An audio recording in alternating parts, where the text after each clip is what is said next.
نحمده ونستعينه ونستغفره ونعوذ بالله من شرور أنفسنا ومن سيئات أعمالنا من يهده الله فلا مضل له ومن يضلل فلا هادي له وأشهد أن لا إله إلا الله وحده لا شريك له وأشهد أن محمدا عبده ورسوله يا أيها الذين آمنوا اتقوا الله حق تقاته ولا تموتن إلا وأنتم مسلمون يا أيها الناس اتقوا ربكم الذي خلقكم من نفس واحدة وخلق منها زوجها وبث منهما رجالا كثيرا ونساء واتقوا الله الذي تساءلون به والأرحام إن الله كان عليكم رقيبا يا أيها الذين آمنوا اتقوا الله وقولوا قولا سديدا يصلح لكم أعمالكم ويغفر لكم ذنوبكم ومن يطع الله ورسوله فقد فاز فوزا عظيما أما بعد فإن خير الحديث كتاب الله وخير الهدي هدي محمد صلى الله عليه وسلم وشر الأمور محدثاتها وكل محدثة بدعة وكل بدعة ضلالة وكل ضلالة في النار اللهم صل على محمد وعلى آل محمد كما صليت على إبراهيم وعلى آل إبراهيم إنك حميد مجيد اللهم بارك على محمد وعلى آل محمد كما باركت على إبراهيم وعلى آل إبراهيم إنك حميد مجيد رب اشرح لي صدري ويسر لي أمري واحلل عقدة من لساني يفقهوا قولي رب زدني علما اللهم انفعنا بما علمتنا وعلمنا ما ينفعنا وزدنا علما فأعوذ بالله السميع العليم من الشيطان الرجيم بسم الله الرحمن الرحيم ولا تحسبن الله غافلا عما يعمل الظالمون إنما يؤخرهم ليوم تشخص فيه الأبصار مهطعين مقنعي رؤوسهم لا يرتد إليهم طرفهم وَأَفْئِدَتُهُمْ هَوَاءٌ۔ ہر قسم کی حمد و ثنا اس اللہ وحدہ لا شریک کے لیے جو ساری کائنات کا خالق، مالک اور رازق ہے۔ درود و سلام امام الانبیاء، سید الانبیاء، سید الاولین والآخرین، ساری کائنات سے افضل اور اعلیٰ جناب محمد الرسول اللہ صلی اللہ تعالی علیہ وسلم کی ذات گرامی پر۔ سامعین محترم، اس وقت دنیا میں ظلم و ستم کا دورہ ہے اور ہر طرف آپس میں بالعموم اور مسلمانوں پر بالخصوص ظلم کے پہاڑ توڑے جا رہے ہیں۔ مظلوم مسلمان دنیا میں دعائیں بھی کر رہے ہیں، کفار کا، یہود و نصارہ کا ظلم و ستم برداشت بھی کر رہے ہیں، اور پوری دنیا میں بھی مسلمان دعاؤں میں مصروف ہیں، لیکن اس کے باوجود ان کی گرفت کیوں نہیں ہوتی، ان پر اللہ کی پکڑ کیوں نہیں آتی؟ اگر اس سوال کا جواب ہم قرآن کریم سے تلاش کریں تو چند ایک باتیں ہمیں سمجھ میں آتی ہیں۔ پہلی بات تو یہ ہے کہ اللہ رب العزت نے اس دنیا کو دارالامتحان بنایا ہے کہ یہاں ہر ایک کی آزمائش ہو رہی ہے۔ ظالم ظلم کر رہا ہے، اللہ رب العزت اس کو مہلت دے رہے ہیں۔ ایک تو یہ ہے کہ وہ ظلم سے شاید باز آ جائے اور توبہ کر لے، اللہ کی طرف رجوع کر لے، اور اگر وہ باز نہیں آتا، ظلم کرتا ہی جاتا ہے، تو پھر اللہ رب العزت کا فرمان ہے ان الذین فتنوا المؤمنین والمؤمنات ثم لم يتوبوا فلهم عذاب جہنم ولهم عذاب الحریق، کہ بے شک وہ لوگ جنہوں نے مومن مردوں اور مومن عورتوں کو آزمائش میں فتنے میں مبتلا کیا اور پھر انہوں نے توبہ نہیں کی، ان کے لیے جہنم کی آگ کا عذاب ہے اور ان کے لیے جلانے والا عذاب تیار ہے۔ یعنی اللہ رب العزت مہلت دے رہے ہیں کہ شاید ظلم کرنے والا اپنے ظلم سے باز آ جائے، توبہ کر لے، اللہ کی طرف رجوع کر لے، اور یہ موقع اللہ رب العزت دیتے ہیں۔ اور یہ اللہ رب العزت کے غفور الرحیم، حلیم اور بردبار ہونے کا بھی تقاضا ہے کہ اللہ رب العزت کسی کی بھی نافرمانی اور گناہ پر فوری طور پر گرفت نہیں کرتے، اس کی پکڑ نہیں کرتے۔ اگر اللہ رب العزت کسی بھی گناہ اور نافرمانی پر فوری طور پر گرفت کرنا شروع کر دیں تو کائنات میں کوئی بھی چلتا پھرتا انسان آپ کو نظر نہیں آئے گا۔ اللہ رب العزت جہاں مسلمانوں کو مہلت دیتے ہیں، وہاں اللہ کفار کو بھی مہلت دیتے ہیں کہ شاید وہ باز آ جائیں۔ اور اس کے ساتھ ساتھ اہل حق، اہل ایمان کی بھی اس میں آزمائش ہوتی ہے۔ اللہ فرماتے ہیں وَلَنَبْلُوَنَّكُمْ حَتَّىٰ نَعْلَمَ الْمُجَاهِدِينَ مِنْكُمْ وَالصَّابِرِينَ وَنَبْلُوَ أَخْبَارَكُمْ، تاکہ ہم ضرور تم کو آزمائیں گے، ہم تم میں سے جہاد کرنے والے اور صبر کرنے والوں کے احوال کو واضح کر دیں اور ان سے خوب واقف ہو جائیں کہ کون جو ہے وہ ایمان والوں میں سے ثابت قدمی اختیار کرتا ہے اور کون ہے کہ جو کفار کے ظلم و ستم سے تنگ ہو کر پھر جاتا ہے۔ بعض اوقات ایسے ہوتا ہے کہ بندہ دین پر استقامت اختیار نہیں کرتا، ڈگمگا جاتا ہے، اور یہ دجال کے فتنے میں بھی ایسا ہی ہوگا۔ بہت سارے لوگ ایمان سے پھر جائیں گے، توحید کو، دین کو چھوڑ دیں گے اور اس کافر اور دجال کو اپنا رب تسلیم کر لیں گے۔ اسی لیے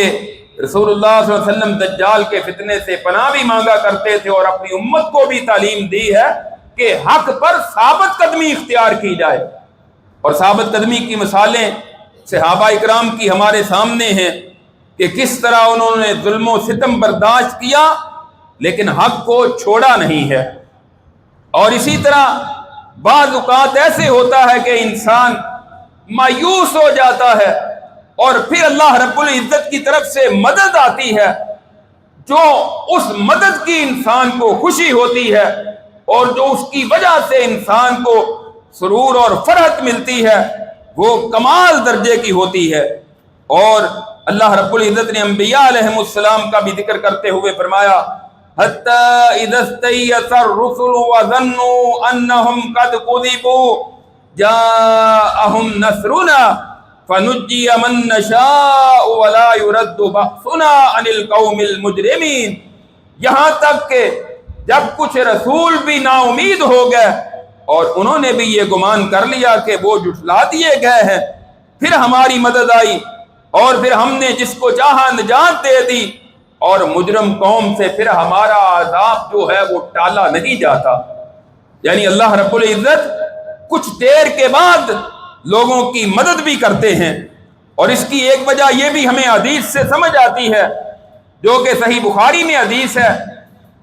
سیدنا ابو ہریرہ رضی اللہ تعالیٰ عنہ بیان کرتے ہیں کہ رسول اللہ صلی اللہ علیہ وسلم نے ارشاد فرمایا ما یصیب المسلم من نصب ولا وصب ولا ہم ولا حزن ولا اذن ولا غم حتى الشوكة يشاكها الا كفر الله بها من خطاياه. جب بھی کسی مسلمان کو کوئی اذیت پہنچتی ہے، کوئی تکلیف آتی ہے، کوئی بیماری آتی ہے، کوئی غم آتا ہے، کوئی مصیبت آتی ہے، حتیٰ کہ اسے کوئی کانٹا بھی چبھتا ہے، اللہ رب العزت اس کی وجہ سے اس کے گناہوں کو معاف کر دیتے ہیں،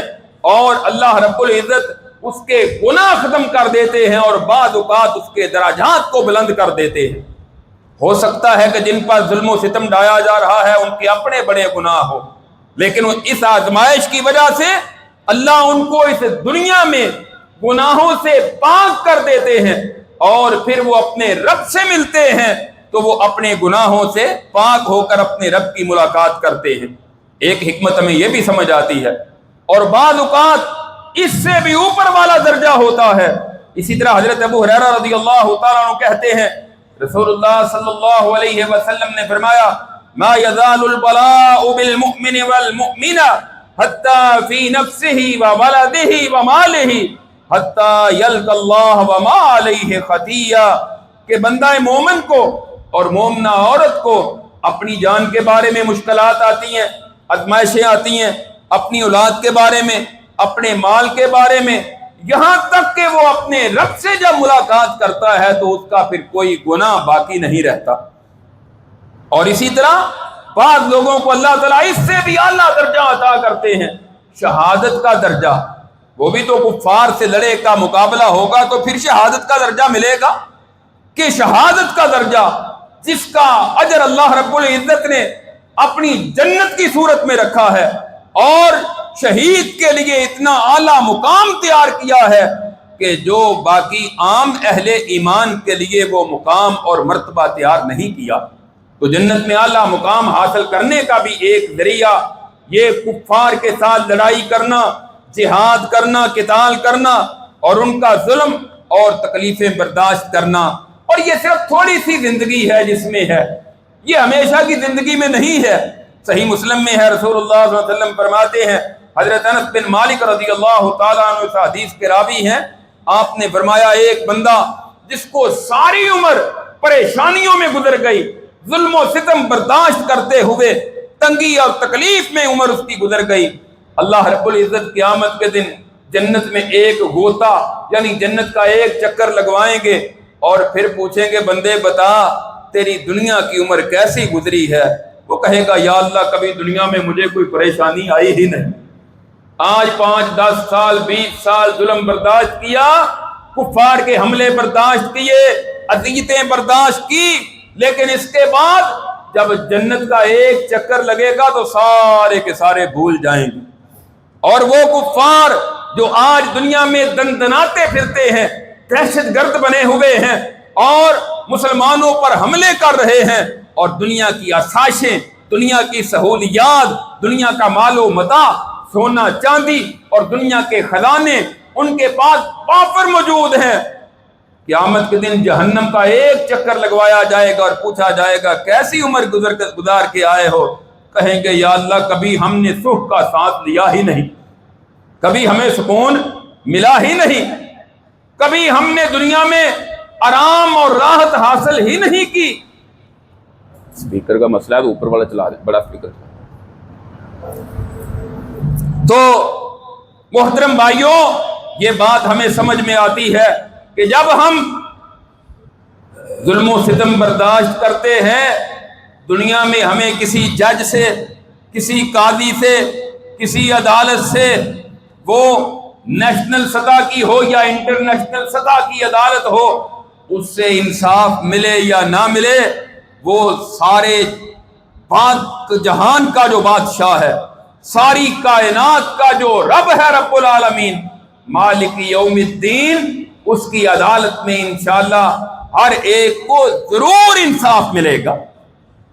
ایک تو وہ ہے جو ظلم کفار ڈا رہے ہیں، ایک وہ ظلم ہے جو ہمارے ہاں آپس میں نچلی سطح سے لے کر ایک گھر گلی محلے سے لے کر اور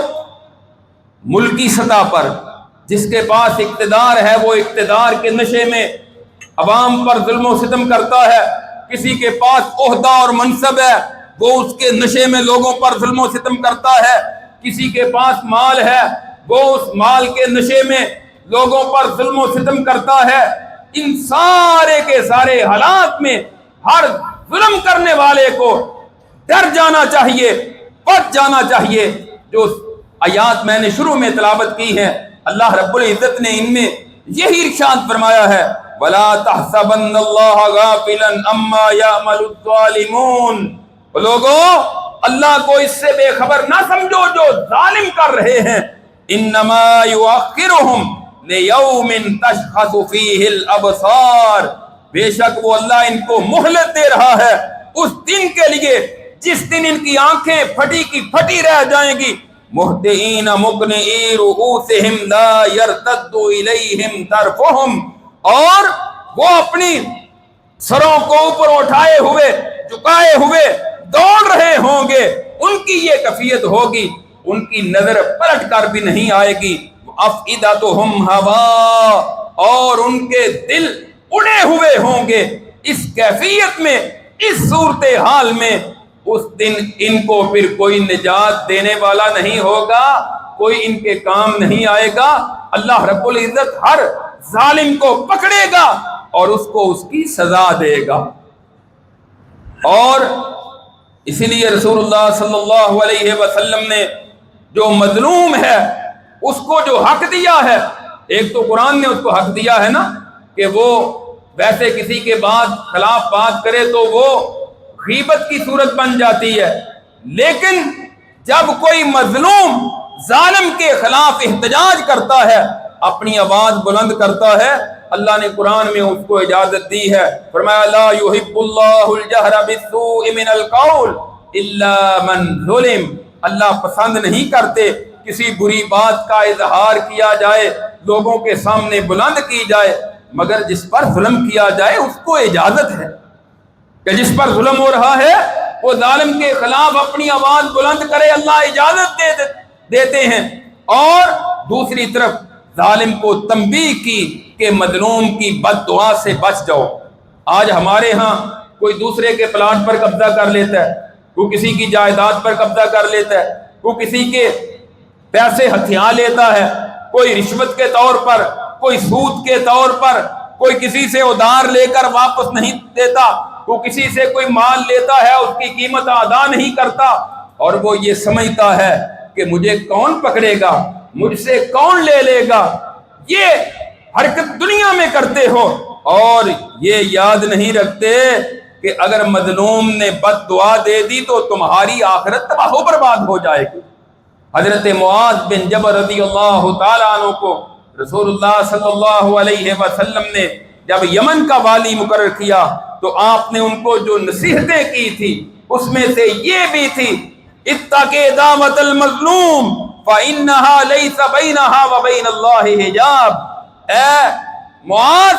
مظلوم کی بد دعا سے بچنا، یعنی کسی پر ظلم نہ کر بیٹھنا، اگر اس نے بد دعا دے دی اس کے اور اللہ کے درمیان پھر کوئی پردہ حائل نہیں ہوتا۔ کسی پر ظلم کر کے آپ سمجھتے ہیں کہ ہمیں وہ پوچھ نہیں سکتا، ہماری وہ گرفت نہیں کر سکتا، ہم سے وہ لے نہیں سکتا، ہمارے پاس اقتدار ہے، ہمارے پاس مال ہے، ہمارے پاس عہدہ اور منصب ہے، میرے ساتھ سیکیورٹی گارڈ ہے، مجھے کوئی کون پوچھ سکتا ہے۔ اور جب رب نے تجھے اگر مہلت دی ہے تو رب کی پکڑ آئے گی تو پھر کوئی تجھے بچانے والا نہیں ہوگا۔ ظلم سے باز آ جانا چاہیے، نچلی سطح سے لے کر آپس میں بھی ایک دوسرے پر ظلم نہ کریں، اللہ اس کی اجازت نہیں دیتے بلکہ تنبیہ کرتے ہیں۔ جامع ترمذی میں روایت ہے، حضرت ابو ہریرہ رضی اللہ تعالیٰ عنہ کہتے ہیں رسول اللہ صلی اللہ علیہ وسلم نے فرمایا ثلاث دعوات مستجابات لا شک فیہن، تین قسم کے ایسے لوگ ہیں کہ جن کی دعا کو قبول کر لیا جاتا ہے، ان کی قبولیت میں کوئی شک و شبہ نہیں ہے۔ دعوت المظلوم، ایک مظلوم کی بد دعا، دوسری ودعوت المسافر، مسافر کی دعا بڑی قبول ہوتی ہے، ودعوت الوالد علی ولدہ، اور باپ کی دعا باپ کی بد دعا اپنی اولاد کے خلاف وہ بھی بڑی جلدی قبول ہوتی ہے، اس سے بھی بچ جاؤ۔ اسی طرح حضرت عبداللہ بن عمر رضی اللہ تعالیٰ کہتے ہیں رسول اللہ صلی اللہ علیہ وسلم نے فرمایا اتقوا دعوت المظلوم فإنها تصعد إلى السماء كأنها شرار، لوگوں مظلوم کی بد دعا سے بچ جاؤ، وہ اس طرح آسمان پر چڑھتی ہے جیسے شعلے اوپر کو جاتے ہیں، اسی تیزی کے ساتھ مظلوم کی بد دعا بھی آسمان کی طرف جاتی ہے۔ حضرت ابو ہریرہ کہتے ہیں رسول اللہ صلی اللہ علیہ وسلم نے فرمایا اتقوا دعوت المظلوم فإنها تحمل على الغمام یقول اللہ جل جلالہ وعزتی وجلالی لانصرنک ولو بعد حین، کہ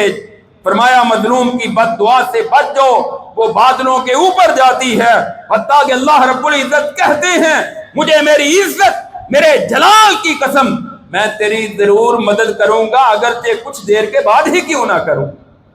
اللہ کی حکمت کے تقاضے ہیں کہ اللہ مہلت دیتے ہیں، لیکن اللہ کی پکڑ سے بچ نہیں سکتا۔ آپ دیکھ لیں دنیا میں کتنے بڑے بڑے ظالم آئے ہیں، فرعون جیسے ظالم، نمرود جیسے ظالم، شداد حمان جیسے ظالم، کتنے بڑے بڑے ظالم، ابو جہل اور ابو لہب جیسے ظالم، کوئی ظالموں پہ سے آج تک بچا ہے اپنے انجام سے؟ اللہ نے ہر ایک کو ظلم کا مزہ چکھا نہیں دیا، اور اپنے دور میں بھی آپ دیکھ لیں کہ جو بڑے بڑے ظالم تھے اللہ ان کو عبرت ناک موت دے کر لوگوں کے سامنے نصیحت کا سامان پیدا کر دیتے ہیں، اس سے نصیحت حاصل کر لو اور توبہ کر لو، اللہ سے معافی مانگ لو، ظلم سے باز آ جاؤ۔ کوئی بھی اپنے انجام سے بچ نہیں سکتا، اور اگر اللہ نے دنیا میں کسی کو عارضی طور پر مہلت دے بھی دی ہے تو پھر موت کے وقت تو اس کو کوئی بچانے والا نہیں ہوگا، قیامت کے دن اس کے کون کام آئے گا۔ اسی طرح ایک صحابی کہتے ہیں ہم بیٹھے ہوئے تھے بازار میں، رسول اللہ صلی اللہ علیہ وسلم ہمارے پاس سے گزرے، آپ نے فرمایا وہ بازار میں بیٹھنے سے بچو، اگر تمہارے لیے ضروری ہو جائے، مجبوری بن جائے، پھر بازار کے پھر راستے کے حقوق ادا کرو۔ اللہ کے رسول وہ کیا حقوق ہے؟ فرمایا فرد السلام، کوئی سلام کہے تو اس کا جواب دو، وعین المظلوم، راستے میں چلتے ہوئے کوئی مظلوم نظر آتا ہے اس کی مدد کرو، مظلوم کی مدد کرنا تمہاری ذمہ داری ہے، وحد السبیل، اور لوگوں کو راستے کی رہنمائی کرو، صحیح راستہ ان کو بتایا کرو۔ صحیح بخاری میں ہے آپ نے فرمایا انصر اخاک ظالما او مظلوما، لوگوں ظالم ہو یا مظلوم اپنے بھائی کی مدد کرو۔ قالوا یا رسول اللہ هذا ننصره مظلوما فكيف ننصره ظالما، صحابہ کہتے اللہ کے رسول مظلوم کی مدد کی تو سمجھ آتی ہے، ظالم کی مدد ہم کیسے کریں؟ یعنی مظلوم کے ساتھ تو ہم کھڑے ہو جائیں، اس کی مدد تو کریں، ظالم کی مدد کیسے کریں؟ آپ نے فرمایا تاخذ فوق یدی، اس کے ہاتھ کو ظلم کرنے سے روک دے، پکڑ لو اگر پکڑ سکتے ہو تو یہ بھی مظلوم کی مدد ہوگی، اور ظالم کی بھی یہ مدد ہوگی کہ آپ اس کو ظلم سے روک دیں گے تو اس کا نامہ مال جو ہے وہ سیاہ نہیں ہوگا، وہ اللہ کی پکڑ سے بچ جائے گا۔ اس لیے مظلوم کی مدد کرنا جہاں تک بس میں ہو، اختیار میں ہو، وہ لازم ہے کہ یہ راستہ بھی اختیار کریں اور مظلوموں کی مدد کریں، اخلاقی طور پر، مالی طور پر، جانی طور پر، عوام اپنے لیول پر، حکومت اور اسلامی ملکوں کی فوجیں اپنی سطح پر صرف اور صرف مذمت ہر ایک کے لیے کافی نہیں ہے، مذمت اور دعا تو یہ ہمارے جیسے بے بس لوگوں کے لیے ہے جو صاحب اختیار ہیں، جو صاحب اقتدار ہیں، ان کو چاہیے کہ ان کے پاس جو دفاعی نظام موجود ہے اس نظام کے تحت ان کی مدد کریں، اسلحے کے ذریعے ان کی مدد کریں، اخلاقی طور پر، مالی طور پر، ہر لیول پر جس سطح تک دنیا میں جا سکتے ہیں ان کو چاہیے کہ ان کی مدد کریں اور ان کے ساتھ کھڑے ہو جائیں۔ اور مظلوم کی بد دعا کی بات کر رہے تھے کہ پھر ظالم جو ہے وہ اپنے انجام سے بچ نہیں سکتا، اور مظلوم کی بد دعا کس طرح لگتی ہے۔ صحیح بخاری میں حدیث ہے، حضرت جابر بن سمرہ رضی اللہ تعالیٰ عنہ بیان کرتے ہیں، حضرت سعد بن ابی وقاص رضی اللہ تعالیٰ عنہ جو عشرہ مبشرہ میں سے ہیں، عظیم صحابی ہیں، رسول اللہ صلی اللہ علیہ وسلم کے ساتھ ان کو رہنے کا شرف حاصل ہوا، آپ نے ان کو اپنی زبان مبارک سے جنتی قرار دیا۔ حضرت عمر رضی اللہ تعالی عنہ نے ان کو کوفے کا حاکم مقرر کر دیا۔ کوفے والوں نے آ کر شکایت لگائی کہ ساتھ جو ہیں یہ ہمارے ساتھ انصاف نہیں کرتے اور یہ اپنی ذمہ داریاں پوری نہیں کرتے۔ حضرت عمر رضی اللہ تعالی نے حضرت سعد کو بلایا اور ان سے کہا ان هؤلاء يزعمون انك لا تحسن تصلي، اے سعد یہ کوفے والے تیرے خلاف شکایت کر رہے ہیں کہ تو ان کے ساتھ عدل و انصاف نہیں کرتا اور حتیٰ کہ تو ان کو صحیح طرح نماز بھی نہیں پڑھاتا۔ حضرت سعد رضی اللہ عنہ کہنے لگے امیر المومنین میں تو اسی طرح نماز پڑھاتا ہوں جس طرح رسول اللہ نماز پڑھایا کرتے تھے، میں تو عدل و انصاف کرتا ہوں، میرے خلاف یہ جو تہمتیں لگا رہے ہیں، الزام تراشیاں کر رہے ہیں، ایسی کوئی بھی خامی میرے اندر نہیں پائی جاتی۔ حضرت عمر رضی اللہ عنہ نے کچھ نمائندے مقرر کیے کہ ساتھ کے ساتھ جاؤ کوفہ کی مساجد میں جا کر لوگوں سے اس کی تفتیش کرو، انکوائری کرو کہ حقیقت کیا ہے۔ ساتھ گئے کوفہ کی مسجدوں میں جا جا کر لوگوں سے پوچھا، لوگوں نے کہا سعد بہت اچھا حاکم ہے، اس پر کوئی ہم تہمت الزام نہیں لگاتے۔ حتیٰ کہ ایک بنو عبس کی مسجد میں گئے، وہاں پوچھا کہ سعد کے بارے میں تمہارا کیا خیال ہے؟ ایک وہاں شخص کھڑا ہوا جس کا نام اسامہ بن قتادہ ہے، اس کی کنیت ابو سعدہ ہے، وہ کہنے لگا فَإِنَّ سَعْدًا لَا يَسِيرُ بِالسَّرِيَّةِ وَلَا يَقْسِمُ بِالسَّوِيَّةِ وَلَا يَعْدِلُ فِي الْقَضِيَّةِ، سعد جو ہیں خود جہاد پر نہیں جاتے، مال غنیمت تقسیم کرنے میں یہ عدل سے کام نہیں لیتے اور برابری نہیں کرتے اور فیصلہ کرنے میں عدل و انصاف سے کام نہیں لیتے۔ حضرت سعد رضی اللہ تعالیٰ عنہ نے جب یہ بات سنی کہا اما واللہ لعدون بثلاث، اللہ کی قسم اس نے مجھ پر 3 الزام لگائے ہیں، اس نے مجھ پر تہمتیں لگائی ہیں، میں اپنے رب سے دعا کرتا ہوں اللہم ان کان عبدک ھذا کاذبا، اے اللہ اگر یہ تیرا بندہ جھوٹا ہے، کام ریاء وسمعہ، صرف ریاکاری اور دکھلاوے کے لیے اپنی نمود و نمائش کے لیے کھڑا ہے، پھر میں 3 بد دعائیں دیتا ہوں فاتل عمرہ، اللہ اس کی عمر لمبی کر دے، واتل فقرہ، اللہ اس پر فقیری کو زیادہ پھیلا دے، وَعَرِّضْهُ بِالْفِتَنِ، اور اس کو فتنوں میں مبتلا کر دے۔ عبد الملک نے بیان کیا، کہتے ہیں کہ پھر ایسا ہی ہوا تھا، حضرت سعد کی بد دعائیں اس کو لگی، اس کی عمر لمبی ہو گئی تھی اور اس کو بہت زیادہ بدحال اور فقیری نے گھیر لیا تھا، بدحالی میں مبتلا ہو گیا تھا اور اس قدر فتنوں کے اندر مبتلا ہو گیا، بوڑھا ہو گیا تھا اور اس کی آنکھوں کے غموں کے بال اس کی آنکھوں پر آ گئے تھے، بوڑھا بڑھاپے میں چلا گیا تھا، راستوں میں گزرتے ہوئے لڑکیوں کو چھیڑا کرتا تھا، لوگ اس کو ذلیل و رسوا سمجھتے تھے اور پوچھتے تھے تمہیں کیا ہو گیا؟ کہتا تھا سعد کی بد دعا مجھے لگ گئی۔ بد دعا سے بچیں، بد دعا جو ہے وہ انسان کو تباہ و برباد کر دیتی۔ آپ سمجھتے ہیں کہ ہم کسی کا پیسہ اور کسی کا مال، کسی کا خون اور کسی کی عزت کو پامال کر کے اپنے گھر میں پرسکون انداز میں بیٹھے ہیں، ایسا نہیں ہے۔ کسی بھی وقت اس کی بد دعا رب کے عرش کے ساتھ جا کر رب کے عرش کو ہلا سکتی ہے اور وہ تیری تباہی اور ذلت اور تیری دنیا اور آخرت کو تباہ و برباد کر سکتی۔ صحیح بخاری اور صحیح مسلم میں ایک اور واقعہ ہے، حضرت سعید بن زید، یہ بھی عشرہ مبشرہ میں سے ہیں، عظیم صحابی ہیں۔ ایک مدینہ میں عروہ نامی عورت ہے، اس نے جا کر مروان جو مدینہ کا حاکم ہے اس کے پاس جا کر ان کے خلاف شکایت درج کرواتی ہے، ریٹ دائر کرتی ہے کہ سعید بن زید نے رضی اللہ عنہ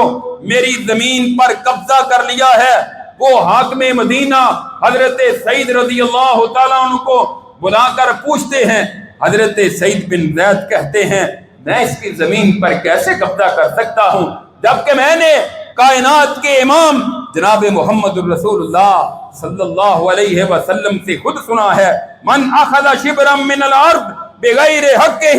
طوقہ فی سبع ارضین یوم القیامہ، کہ جس نے کسی کی زمین پر نجائز طور پر ایک بالشت بھی قبضہ کیا، قیامت کے دن 7 زمینوں کا طوق اس کے گلے میں ڈال دیا جائے گا۔ میں اس کی زمین پر کیسے قبضہ کر سکتا ہوں؟ اور حاکم نے کہا کہ ٹھیک ہے، آپ بری ہیں، آپ پر جرم ثابت نہیں ہوتا۔ حضرت سعید بن زید نے وہاں ایک بد دعا کی تھی، کہنے لگے اللہم ان کانت کاذبۃ فائم بصرہا وجعل قبرہا فی دارہا، اے اللہ تو جانتا ہے یہ جھوٹی ہے، اس نے مجھ پر الزام لگایا ہے، اس نے میرے اخلاق اور کردار کو خراب کرنے کی کوشش کی ہے، اللہ تو جانتا ہے۔ میں دعا کرتا ہوں اللہ اس کو اندھا کر دے، اس کی آنکھوں کی بنائی کو لے جا اور اس کے گھر کو اس کے لیے قبر بنا دے۔ پھر ایسا ہی ہوا۔ محمد بن زید بیان کرتے ہیں فرأیتها عمیاء تلتمس الجدر تقول اصابتنی دعوت سعید بن زید، کہ یہ عورت جب پھر آنکھوں سے اندھی ہو گئی، دیواروں کے ساتھ ساتھ چلتی تھی آہستہ آہستہ، ہاتھ رکھ کے ٹٹول کر، اور لوگ پوچھتے تھے تمہیں کیا ہو گیا، کہتی تھی سعید بن زید کی بد دعا نے مجھے یہاں تک پہنچا دیا ہے۔ اور ایک دن اپنے گھر میں چلتی چلتی گھر کے اندر ایک کنواں تھا، کنویں کے اندر گر کر مر گئی، اور وہ کنواں ہی اس کی قبر بن گیا۔ بد دعا سے بچ جائیں، مظلوم کی بد دعا سے بچ جائیں، وگرنہ جب اس کی بد دعا اللہ کے عرش پر جاتی ہے تو پھر اللہ رب العزت اس کی مدد کرتے ہیں۔ پھر کسی کا اقتدار، کسی کا عہدہ، کسی کا منصب، کسی کا مال پھر اس کے کام نہیں آ سکتا اور اس کو نجات نہیں دے سکتا، بلکہ نبی صلی اللہ علیہ وسلم فرماتے ہیں کل ذنوب یؤخر اللہ منها ما شاء الى یوم القیامہ الا البغی وعقوق الوالدین او قطیعۃ الرحم یعجل لصاحبها فی الدنیا قبل الموت۔ آپ فرماتے ہیں ہر گناہ جو ہے اللہ چاہے تو اس کی سزا کو مؤخر کر دے کہ اس کی سزا انسان کو آخرت میں ملے، مگر جو ظلم ہے اور والدین کی نافرمانی ہے اور قطع رحمی ہے، اللہ اس کی سزا انسان کو مرنے سے پہلے پہلے دنیا میں ہی دے دیتے ہیں۔ تو کسی پر ظلم نہ کریں۔ آج اگر کفار یہود و نصارہ مسلمانوں پر ظلم ڈھا رہے ہیں، جس طرح پہلے بڑے بڑے ظالم آئے وہ اپنے انجام سے نہیں بچ سکے، ہمیں رب کی رحمت سے یہ امید ہے یہ بھی اپنے انجام سے بچ نہیں سکیں گے۔ اللہ کی حکمت کا تقاضا ہے، اللہ مسلمانوں کو آزما رہے ہیں، اللہ ہمارے حکمرانوں کو آزما رہے ہیں، یہ کیا کرتے ہیں، ہمیں دیکھتے ہیں کہ یہ کیا کرتے ہیں، ان کا کردار کیا ہوتا ہے۔ اس کے بعد اللہ رب العزت کی مدد تو پھر آئے گی۔ وہ جو شہید ہوگا وہ ناکام نہیں ہوئے، جن کے بیٹے اور بیٹیاں، جن کی مائیں اور بہنیں دنیا سے چلے گئے وہ ناکام نہیں ہوئے، وہ کامیاب ہو گئے، وہ جنتوں کے مالک بن گئے۔ ناکام تو وہ ہوئے جنہوں نے اپنی ذمہ داریاں پوری نہیں کی، جنہوں نے ان کی مدد نہیں کی، جو ان کا دفاع نہیں کر سکے، جو ان کے ساتھ کھڑے نہیں ہوئے، اور ظالم جو ہیں ان کا تو پھر انجام دنیا میں بھی اور آخرت میں بھی اللہ رب العزت کی وہ پکڑ سے بچ نہیں سکیں گے۔ ان بطش ربک لشدید، بے شک تیرے رب کی پکڑ بڑی سخت ہے، کوئی نہیں اس سے بچا سکتا، کوئی نہیں اس سے چھڑا سکتا۔ وہ رب مہلت دیتا ہے، جب پکڑ لیتا ہے تو پھر کوئی اس سے بچانے والا نہیں ہوتا۔ اللہ رب العزت سے دعا ہے اللہ ہمیں ظلم و ستم سے محفوظ فرمائے، اللہ ہمیں دوسروں پر زیادتی کرنے سے محفوظ فرمائے، اللہ ہمیں ہدایت پر رکھے، دین پر رکھے، اسلام پر رکھے، اور مظلوموں کی بد دعا سے بچائے، اور اللہ یہود و نصارہ کو نیست و نابود کر دے، اور ہمارے مظلوم مسلمان بھائی فلسطین، غزہ اور دنیا کے جس خطے میں ظلم کی چکی میں پس رہے ہیں، اللہ ان کی مدد فرمائے، اللہ ان کو ظالموں سے نجات عطا فرمائے۔ آخر دعوانا الحمدللہ رب العالمین۔